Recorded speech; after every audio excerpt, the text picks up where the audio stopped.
May 13 നമ്മളെ കുടുംബത്തിലെ 2 നല്ല കാര്യം നടന്ന ദിവസമാണ്.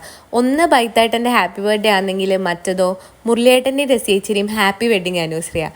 എല്ലാ പ്രാവശ്യവും നമ്മളത് ഒന്നിച്ചാട്ട സെലിബ്രേറ്റിൽ ഇപ്രാവശ്യം ഒന്ന് വെറൈറ്റിക്ക് അത് മാറ്റി പിടിക്കാമെന്ന് വെച്ചു.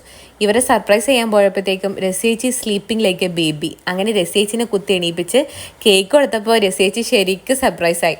കാരണം ഇന്നലെ നമ്മൾ ആരും വിഷ് ചെയ്യാത്തതുകൊണ്ട് രസിയേച്ചിക്ക് നല്ല സങ്കടം ഉണ്ടായതിന് കേക്കൊന്നും കട്ട് ചെയ്യാത്തതുകൊണ്ട് നമ്മൾ ഇതിനു വേണ്ടി വെയിറ്റ് ചെയ്തായിരുന്നു. പക്ഷെ ശരിക്കും സർപ്രൈസ് ആയതാരാ? ഞങ്ങളാ. കാരണം മുരളിയേട്ടനില്ല, രസിയേച്ചി മാത്രമേ ഉള്ളൂ. അങ്ങനെ ഞാനും രസിയേച്ചി അപ്പുറം കേക്കെല്ലാം വായിൽ വെച്ചു കൊടുത്ത് നേരെ അടുക്കളയിൽ കയറി. അടുക്കളയിൽ ഞങ്ങൾ കയറിയ കരിമ്പങ്കാറ്റ് കയറിയ പോലെ എന്ന് അറിയുന്നതുകൊണ്ട് രസിയേച്ചി വേഗം നമുക്കെല്ലാം എടുത്തു തരാൻ വേണ്ടി തുടങ്ങി. നല്ല ലഡു ഉണ്ടായിരുന്നു, ഓറഞ്ചും ഉണ്ടായിരുന്നു, മഞ്ഞും ഉണ്ടായിരുന്നു. എനിക്ക് ഓറഞ്ചാണ് ഇഷ്ടം. നിങ്ങൾക്ക് ഏതാ ഇഷ്ടം? കമൻറ്റ് ചെയ്യണേ. അങ്ങനെ വെഡ്ഡിങ് ആനിവേഴ്സറി പ്രമാണിച്ച് കുറേ സ്വീറ്റ്സ് ഉണ്ടായിരുന്നു.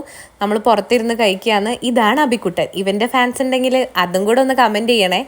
അങ്ങനെ രസിയേച്ചി നല്ല മീൻ പൊരിച്ചതും ബിരിയാണിയും ചിക്കൻ ഫ്രൈയും ഹാവ് അടിപൊളി. ഓർക്കുമ്പോഴേ കൊതി വരുന്നു. രസിയേച്ചി നല്ലൊരു കുക്കറാട്ടാ.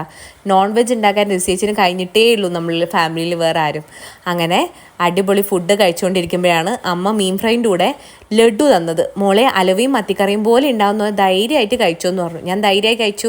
അഥവാ എന്തെങ്കിലും വന്നാൽ നാളെ ഓഫീസിൽ പോകണ്ടല്ലോ, അതൊരു സന്തോഷമാണല്ലോ. അങ്ങനെ ഞങ്ങളൊക്കെ ഫുഡൊക്കെ കഴിച്ച് ലാസ്റ്റ് പാമ്പ് വിഴുങ്ങിയൊരവസ്ഥയായിരുന്നു ഗൈസ്. എല്ലാവരും സൈഡായി. പുറത്താണെങ്കിൽ നല്ല അടിപൊളി മഴയും. അങ്ങനെ കുളിക്കാത്തതുകൊണ്ട് ഇവിടെ കിടന്നുറങ്ങാൻ പറ്റൂല. വീട്ടിൽ പോയി കുളിച്ച് എല്ലാവരും കിടന്നുറങ്ങി. അപ്പം നാളത്തെ വീഡിയോയിൽ കാണാം.